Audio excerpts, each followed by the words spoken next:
Today I'd like to just look briefly at what the Bible has to say about our identity. What are the biblical truths we can draw out from the Word about who we really are? I think from a young age and growing up and coming of age, we're in search of those things, of who we are, trying to find ourselves. And even at later age, we can still and through different circumstances, we can still find ourselves looking and finding our identity.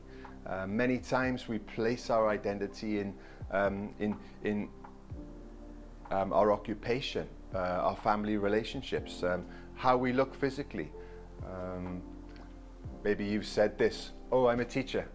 "Oh, I'm a director." "Oh, I'm a cleaner." Or our physical appearance: "I'm strong." "I'm weak." "I'm good looking." "Oh, I have a lot of things now. I have all the good gear."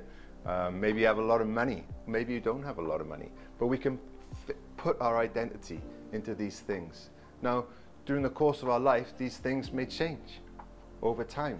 But there's one thing that doesn't change, and that's the Word of God, and that stays true to us. Something when I was growing up, I struggled with a little bit because I'm from the UK, but the UK is 4 countries within one country. So it's Wales, England, Scotland, Northern Ireland. I'm Welsh, and I'm British, and I have a British passport, but I'm not Scottish and I'm not Irish. So I'm like, I wrestle a little bit, but that's a little bit confusing, right? But who are we really? And what does the Bible say about who we are? 1 John says, "A child of God, we are born of God." Isn't that amazing? John and Elaine are my parents, but the King of Kings, the Lord of Lords, the God who is not created, who was there at the beginning of the time, at the end, is my Father, and I'm his child, and that is so life-giving. We are God's workmanship, created for good works, according to Ephesians.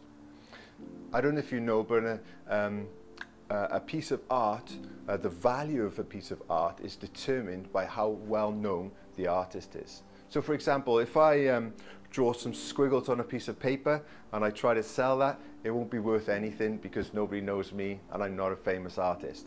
But if Picasso comes along when he was around and draws something, a few squiggly lines, and sells it, it'll go for a lot of money because he's a well-known artist. So what does that say about us and our value? We are God's workmanship. We are God's masterpiece. He is the biggest and greatest authorities, the amazing, powerful God, and we are his masterpiece. So how high does that put the value of us as people and children of him? Romans 8 says we're free from condemnation.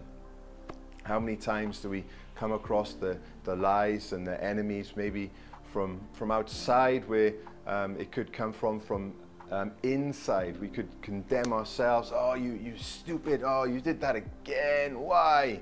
Come on, you're useless. You never change." But that's all from the enemy, and it's not the truth. Through the power of the cross, we are free from condemnation. Colossians says we are complete. How often sometimes do we feel incomplete? How often do we feel the tension of where we want to be and where we actually are? But the word says we are complete in God, and it's only through the power of the cross.